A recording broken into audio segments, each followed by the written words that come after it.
I've got this health and wellness project I'm doing that would be interesting. It's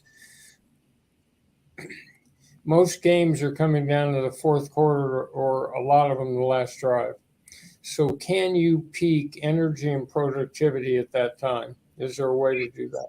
Second of all, can you return injured players to service quicker? Because when you lose the starter, the backup is appreciably worse. Okay. So Yeah. this hyperbaric oxygen, stem cells, a process called red, white, or blue light, nanoV, and a couple cognitive processes, which are on the cutting edge of biomed, and I think will. So I've taken this out to a number of different NFL teams, and I'll be going to colleges and other places. So it's and the stuff would be good for you, Zenny. I mean, I've done all this. I had stem cells again last week. I've done a couple of hundred hyperbaric sessions. Anyway. Yeah, I want to talk to you about that. Now, folks, introducing my longtime friend Lee Steinberg. We go back to 1998, and that goes back to when I was economic advisor at Elihu Harris, and then Lee was kind enough to show up to our inaugural meeting of the Oakland Alameda County Sports Commission and the Super Bowl 39 bidding committee, and was really instrumental in getting us seen. And maybe you goosed Amy Trask into casting a positive vote for our Super Bowl bid. Yeah. But you got to keep in the Bears family, so I say go Bears. But we're talking about something that to some people is really shocking. But Lee, I actually called it, and I wrote a blog about it 20th of November of 2021, and that's the relocation of the athletics to Las Vegas. What do you think thoughts about that? Having worked on relocation matters, So my feeling is that unless there's no support, franchises should stay where they are, because owning a franchise is not simply a private business. They're subject to all sorts of rules and restrictions. And you cannot ask people to think of a team as a civic treasure. Our Oakland A's, our 49ers, our Raiders, and then turn around and destroy that basic compact between fans and this business. In other words, it's like, is the Golden Gate Bridge next? Is Lake Merritt next? I mean, these are supposed to be institutions, and you break the hearts of young fans. Now, it's difficult in the A's situation because the ownership took a position that gave them a roster so much worse than what you normally would have, so low down on the payroll that it was hard to be a winner. And they did win for years. So back when you were with Elihu Harris, the question was, how could we keep the A's in Oakland? And we had a program where it said there is no Oakland without the A's. Mm-hmm. But if you believe that having a pro team gives a geographical area definition, allows it to be more successful in business, creates more excitement and opportunity, then someone who spent half my life on the East Bay, I think it's tragic that the Raiders left. I think it's tragic that Golden State went over to San Francisco. I think it's tragic that the A's are leaving. And you can't simply create a desert and then justify after you've completely dismantled the franchise and it's not getting fan support. We had a plan to do a sports town contiguous to the Oakland Alameda area there, because it's dark and it's windy and it's cold but we had some renderings of the ability to have a Disneyland of sports, as it will, down contiguous to that location. Hmm. And where you'd have virtual reality rides, you'd have West Coast Hall of Fame. It would be like a Disneyland of sports. You needed something around that site to support it. You needed a whole redevelopment plan where you'd have businesses and hotels and a whole tourist attractions and a whole bunch of things. And Oakland's just given up in a sense. And if you think about it, the population of Cincinnati is like 300,000. The population of Pittsburgh is 300,000. In other words, Oakland's actually bigger. But you know those cities, and they're on the map because of having a professional sports team. And I'm a big believer in that. Now, you've got owner finance stadia. You've got a whole bunch of different things. So I understand when people say, well, we've got problems with schools. We've got problems with, paying our bills as a municipality or as a county. We can't put private money into it. But there are so many other ways to do it. And I think it's, if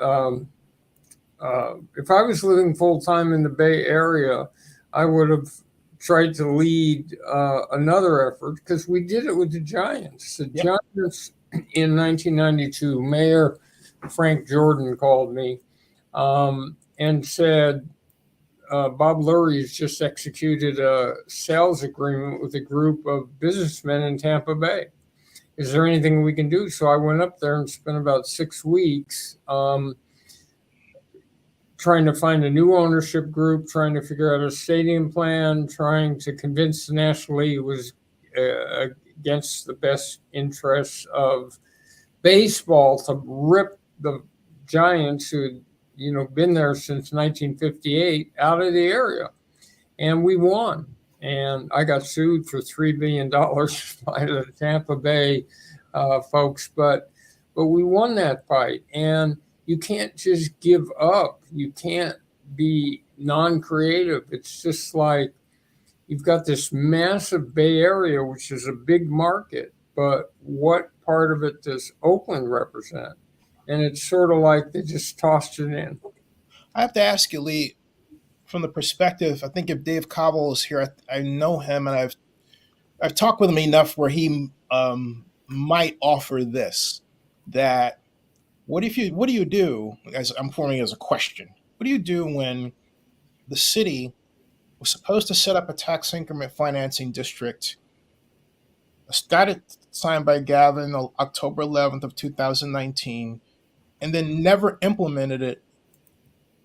We were supposed to use the revenue from that to pay for not just their infrastructure, which the A's were going to reimburse them, but offsite infrastructure, which, that's streets and roads and cleanup. That's $90 million. And then community benefits, which they say they pay for to the tune of $400 million. But what Dave was thinking was it's but for. In other words, we're going to use the tax increment revenue, right?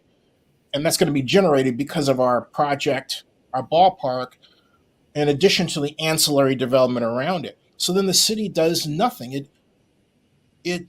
So in each of these cases where we saved the Giants, we saved the A's back in '94, we had a civic leader who put a team around that person. And those campaigns were run out of the mayor's office. Yep. And so Frank Jordan called me up, and he basically turned his office into a command center and coordinated all the different people we needed. We brought Larry Baer back from working for CBS. We got a number of different people. You need strong leadership to be able to save a team. You need the business community to be behind it. Elihu Harris and Frank Jordan both did that, and they led the way. There's been a leadership vacuum here, and the consequences of it are, it has to do, California's losing business. California it has to do with keeping a vibrant business climate. So they needed to follow through on that, Zennie, and it takes a strong leader to be able to do this, who reaches out and organizes. So Elihu Harris's office was where that campaign was run out of, basically. Elihu's one of my board members, but I was trying to get him on here. So Right. just Well, he was terrific, but here's part of what went wrong. Mhm. When we got Steve shot and convinced him not to leave and got ownership, the city promised them a refurbished Oakland Coliseum, and that would be a baseball stadium. And the Raiders at that point are in Los Angeles. Yeah.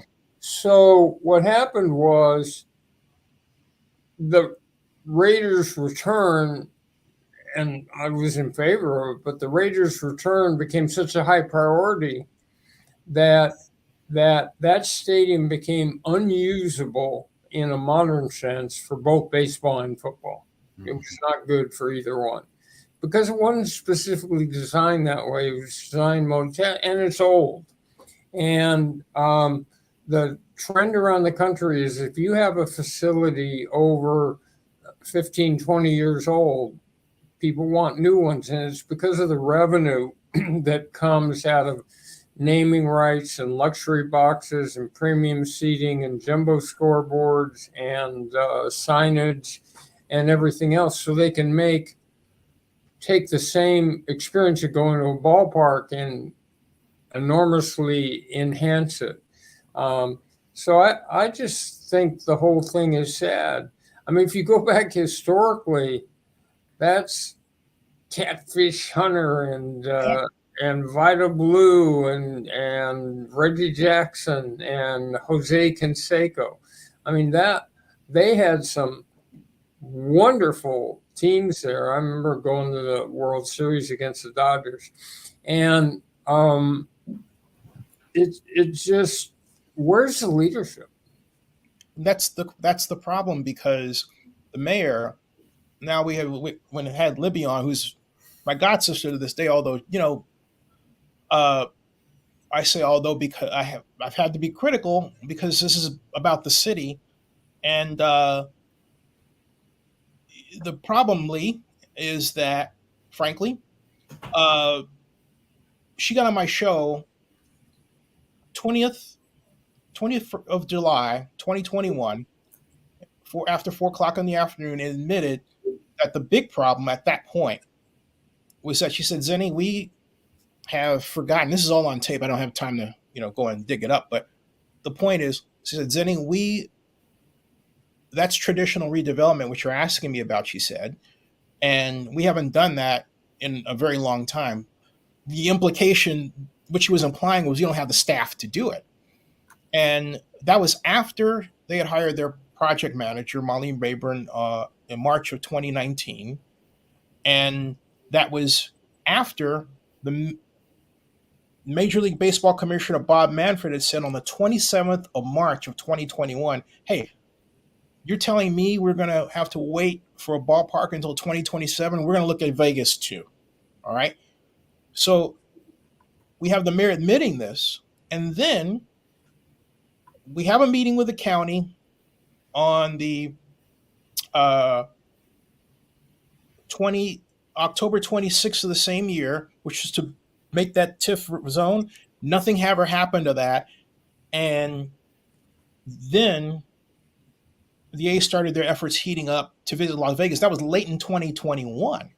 So as Dave had said to me in the last interview we did which was August of that year, he said July 11th of 2021, or 2022, I'm sorry. He has said to me, that was the last live one where we've been trying to get to something together as recently as this week, but I digress. He said, Zennie, we've spent 4 years debating and discussing paying for community benefits, and it was something that they were under the impression was supposed to be wrapped up. And then when Libby was going out, she told me, I said, Libby, who's going to be, you made yourself the face of this project. Who is going to be the person who takes over? And she said, well, Ed Riskin. But at that point, as she's saying that, Ed Riskin was firing up his resume to become what he is today, which is the vice chancellor at the University of Santa Cruz. And so, University of California, Santa Cruz, excuse me. And so it was rudderless. And she did, you said, where's the task force? Where's the group? Like I learned, Libby had in her mind years ago not to do a task force because she claimed that's how Jerry Brown didn't do things. He didn't do a task force. So there is, and I'm just being candid here because someone needs to be honest about what happened so that people are better informed. That's how we got into where we're at. Mm-hmm. They thought they could do it all in-house their way. They didn't want to listen to anybody else. Well, when Jerry Brown was mayor, they had a football team and basketball team and a baseball team. Yes. Yes. Yes. Yes. Yeah. Enough said right there. And now, I don't know that, and here's the other question that I have. Can we get an expansion franchise? Because I'm worried that we're not doing anything. And here, Vinny, do you have a question? Because I know I've said quite a bit. It will Yes. never. Oh, I'm sorry. Go ahead, Lee. I'm sorry. It will never happen because you need a facility, and that facility down at the southernmost part of Oakland is antiquated. What about a WNBA franchise? I was asking about that. While it's, according to you, unlikely we'd get an MLB team or an NFL team, what about, I've heard rumblings about a WNBA team.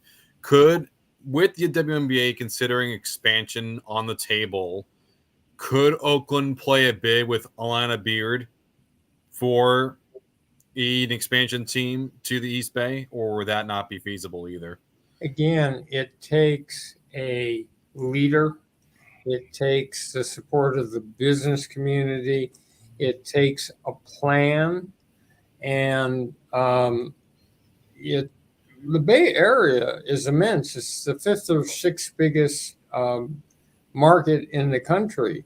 It's all of Alameda County and all of Santa Clara County. And you can draw from this massive pool with Marin and Contra Costa and Alameda and Santa Clara and all those counties.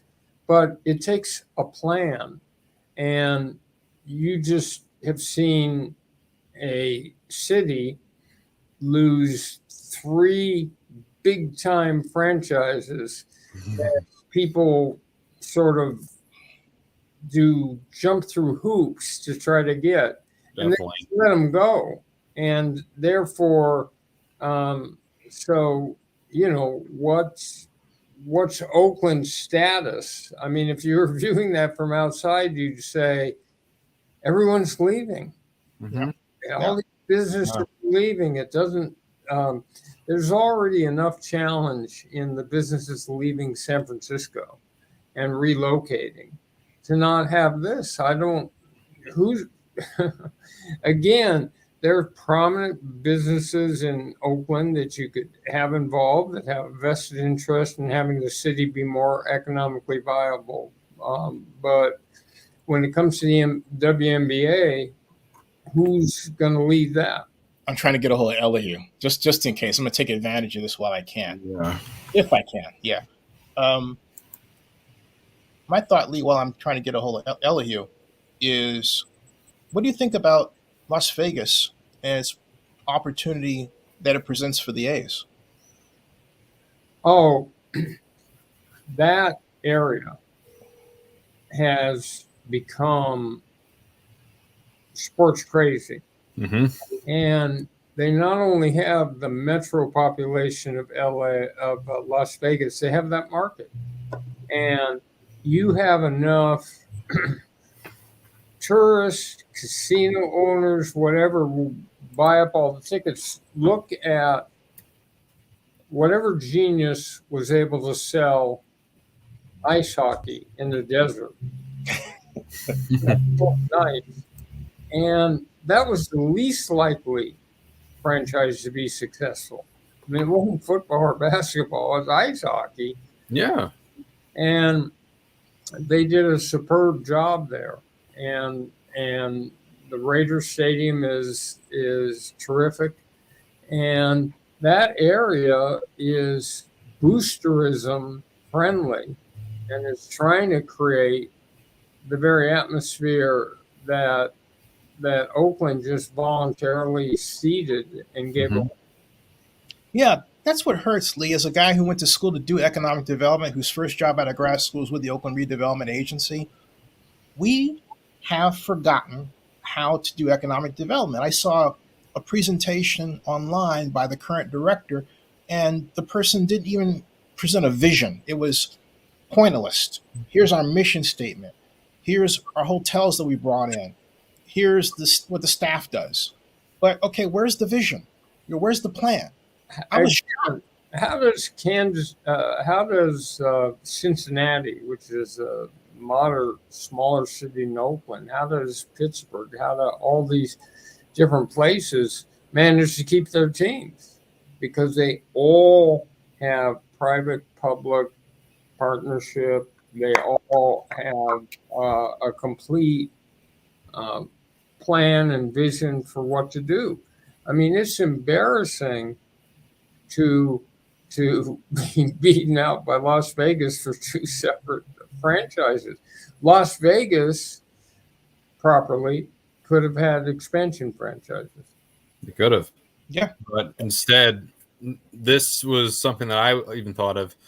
Mentioning Oakland, growing up, someone like myself, I've always associated Oakland with its sports teams, especially as like a young kid, while San Francisco or even San Jose took a lot of that thunder. What Oakland always had was very diehard fans. You got the A's that were there for 5 decades. The Raiders were in and out, but still very tied to the East Bay. And, of course, the Warriors were there for nearly 50 years. In their last 5 years there, they were the best team in the NBA, bar none. 5 straight trips to the NBA Finals. That's incredible. But now with the Warriors going to San Fran and the Raiders going to Las Vegas, and with the Athletics now following them, Oakland, a city that, yeah, well, you could say it shares the same market as San Francisco. At the same time, Oakland is a city, like you said, Pittsburgh and Cincinnati have smaller populations. And yet Oakland, a city that was defined by the Warriors, by the Raiders, by the A's, are now defined by nothing. being a loser. I hate to Yeah. say it. That's They're now the city that lost all their teams in a span of half a decade, which is embarrassing for the city of Oakland. There's something I want to pick up on. You said it right there, Vinny, because Lee, I discovered something that made me think that, and I want your view on this. I'll just cut to the chase. I got offered to buy a food franchise. I can't afford that right now, but it didn't stop me from thinking about how I can make it happen. And then I thought, you know what? I want to incorporate sports. And then I started thinking about this in the context of getting ready for our discussion. The Oakview Group has $10 billion, and you know Tim Lewicke, right? That they're going to bear on building a sports campus, an NBA-ready arena in Las Vegas. Whoa. Let me ask you a wild question. What's to stop them from at least making a pitch for the Warriors to relocate to Las Vegas? Nothing. And I mean, all of a sudden, when Las Vegas gets an NBA team, and let's just pause for a moment to realize for the whole history of professional sports, there was one thing they would never let happen, which is the conflation of sports and gambling. So it was a Berlin Wall to never let a franchise go into Las Vegas. Now the league's become pregnant with association with gambling, so that's changed. But you don't have to go back very far. You can go back 10 years. And they were never going to allow a city built on gambling because the great fear in professional sports has always been that you'd somehow have an athlete in debt to a bookie. You'd have an athlete in problem, and they might shave performance or do something to pay off their debt. And if that ever happened, if you didn't think it was an even playing field with the same rules and everyone trying and all the rest of it, then professional sports would become wrestling. And they never let that happen. So look at the barriers that Las Vegas had to jump through to be able to change everyone's mind about their desirability.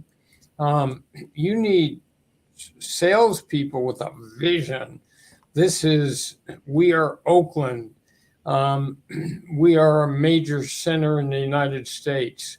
We are a place with vitality for business. We've got a wonderful business climate. And instead, sure, take our teams. Hey, Vinny, thanks a lot. I'm going to take it from here with Lee, but I want you to meet Lee, and we'll have you back. And now you know what he looks like. Hey, so Lee. he comes reaching out for an internship because I met this guy. Hey, Lee, I want to say thank you so much for having me on, and Zenny, thank you so much for having this on for me. We will speak again, Lee. I promise you. Well, you did a good job. Thank you. I appreciate it. And no, I can't wait to speak to you in the very near future, and keep up the great work. You're the #1 in the nation for a good reason. Thank you. Thanks, Vinny. Thanks, guys. Now I want to focus on something because my observation is that sports organizations are becoming commodified. I was looking at what the Oakland group was doing, and they've got 16 arenas they're involved in. And I thought, wait a minute, these are teams I've never heard of, some of these teams that are in them. So it seems to me, and I'd like your reaction to this, that these franchise moves are just going to be more often, not less. Well, yeah, I'm happy to be wrong. It all comes down to the venue, because every owner of every team looks at that as an immense profit center. And it comes down to what municipality will create circumstances under which a new state-of-the-art stadium can be produced.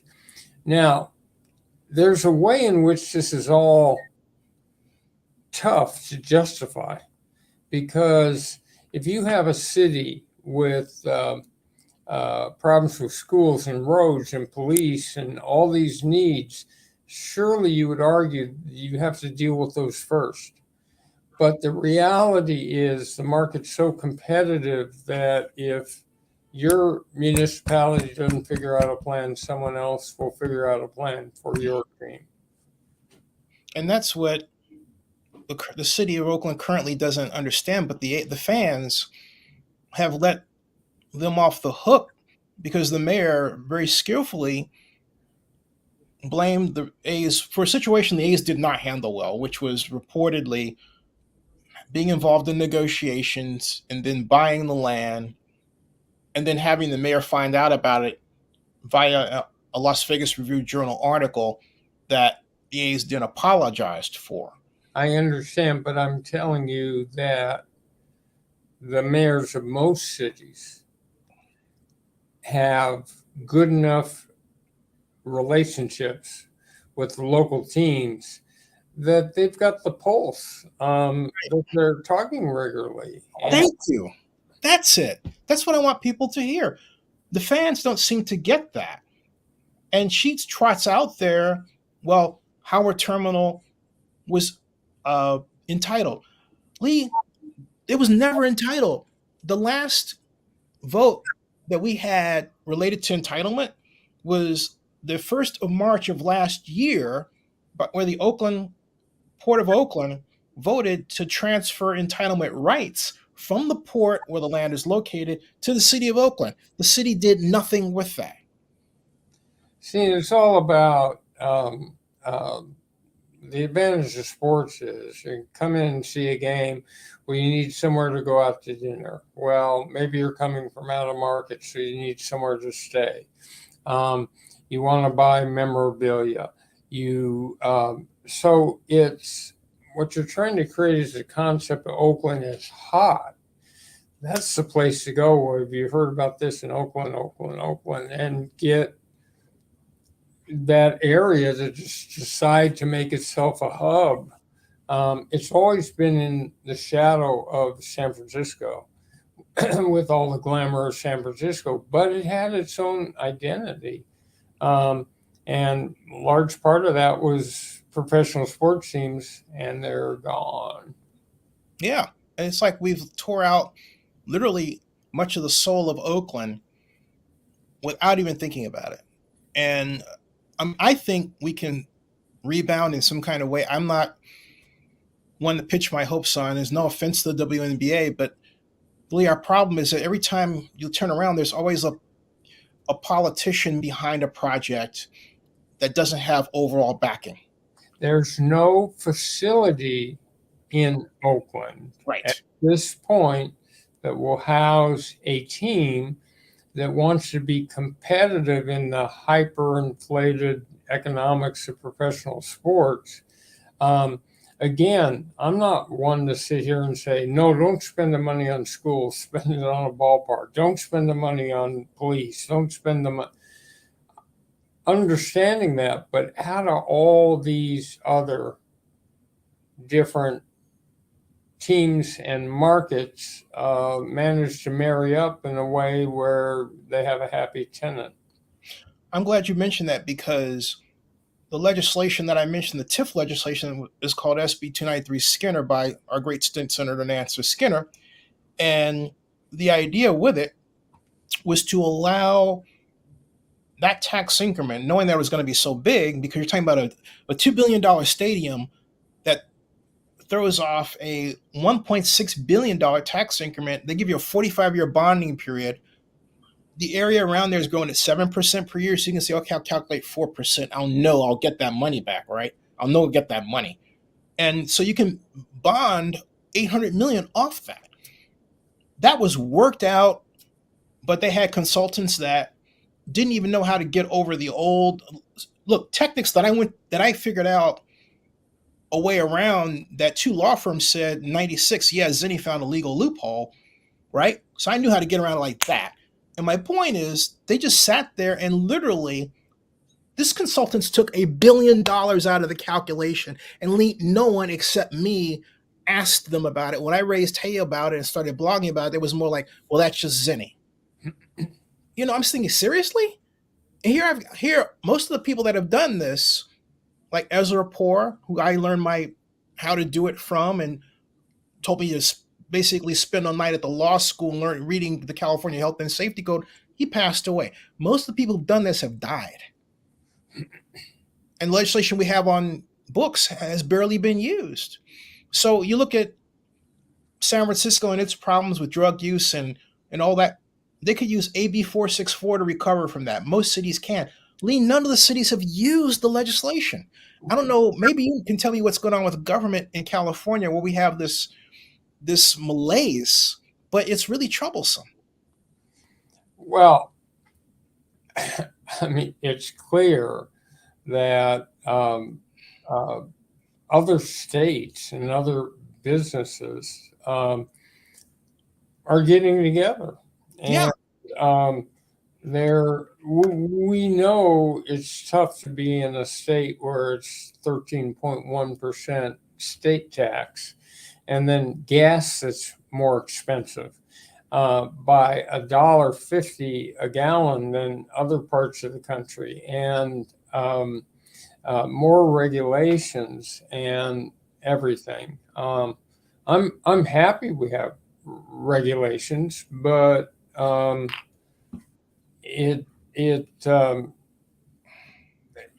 in a little bit of a crisis. Yeah, we're in a lot of a crisis, and I don't know what to do at this point. Gavin's leaning and running for president. God love him. Bob Bontar, our great attorney general, is likely to be our next governor. But we're not using government to fix the problems that we can. These problems we're dealing with, you and I are talking about, are fixable. And we just don't choose to fix them. And I don't know what it's going to take to make us change. You know, it normally takes adversity and adverse consequences to get change in the world. It takes a crisis. It takes something so dramatic that it can't be ignored anymore. Lee, I've taken up 35 minutes of your time. I know you got a schedule. So I'm not going to wait for you to give me the hook. But hey, man, love you for coming on again. And hey, before we're out, though, can you talk for a moment about your Agents Academy, please? So what I've decided to do is to try and create a new generation of sports professionals that have values, ethics, but are specifically trained in the core skills: how to recruit, how to negotiate, how to brand and market, how to set up a charitable foundation, how to do damage control. That we're training them. So we run a series of exercises, and I've done this about 30 times all across the country. The next one is July 9th through 11th in Las Vegas. It's good. Those same skills can be used for everything in the economy. It's not just agentry, because if you can recruit or sell better, if you can negotiate better, if you can figure out how to brand and market, you can be successful in anything. So you could go to steinbergspeaks.com. It's the best education thing we do. Like I said, we've done it in New York and Washington and Chicago and all sorts of different places. And they'll have a good time. And one of the things we'll do is take everybody over to the Oakland, to the Las Vegas facility. And last year we had the general manager, Dave Ziegler, and this year we have the director of media. And so have an opportunity to interact, but it can clarify your future and arm you with tools that make a real difference. Is that Will Kiss you're going to have, or is that? Yes, Will. Yeah. Will's a good guy. I like Will a lot. Lee, I'll talk to you backstage. Hey, everybody, subscribe to Zennie62. And on Thursday, we have the writer's strike, as you know, Lee, and we have upcoming the actor's strike. Oh, Lord. What do you think about that, by the way? You've been paying attention to that, I know. I think it's all self-destructive. In other words, the one thing you don't do in the entertainment business is to cut off your own product. I feel the same way about that I feel about in athletics. Don't have strikes. Negotiate out the best terms. Don't cut your product off. And you had enough people cutting the cord, doing all sorts of things that to not have new programming. We went through this in COVID. Okay? Yeah. And you could only watch the Tiger King, 20 times, right? I mean, people were desperate. And don't cut off your own product. In other words, find another way to negotiate that. And they should put you in charge. Have you gotten a call or put yourself out there saying you want to get involved? Or exactly. That's how I ended up chairman to save the Rams and save the Giants and save the A's. But I guess the point is that don't destroy your own attraction. And there's got to be a better way, mandatory arbitration, some other form of doing this, because once you lock in two sides, people find a hard time getting off a deadlock. Say things can't get any worse, oh, it can't go on forever. Yes, it can. And it can destroy an industry that's profitable, and they're just trying to figure out how to take an extraordinary pie. And the talent in the situation, in a world of residuals and streaming and all that, is trying to figure out a way that the talent's trying to figure out a way to get a share of some of the revenue centers. Yes, yeah. I'm sorry. Go But you have to find something other than shutting off your product to get to a better place. I interviewed real quick Victor McKay, who was an actor who's been on Law and Order, a bunch of different shows. I met him in 2011 at Comic-Con. You type Victor McKay, Zennie62 YouTube here, folks. You can watch my interview because we talked about being an actor in the new media world, as we called it then, rightly. And he said, well, I don't want a YouTube channel because I get money from those residuals. And now I'm looking at a Netflix report that came out 3 days or 4 days ago in my email box. They only get half of their money from Netflix streaming compared to what's called, I'll call it legacy television. There's another term for it. And I was shocked. I thought, so we're on a downhill slope with all this. So even if the actors get what they want from streaming, they're not going to get as much as they had with what's called linear television. And think about the public in this situation. Yeah. They're looking at like millionaires are fighting billionaires. Yes. Yes. The reason we never want to do collective bargaining publicly in a way that would look to fans like Marie Antoinette, let them eat cake. Anyway, great being with you. Too, sir. You got it. Okay. It's just broadcast. I got you, Lee. Don't worry about it.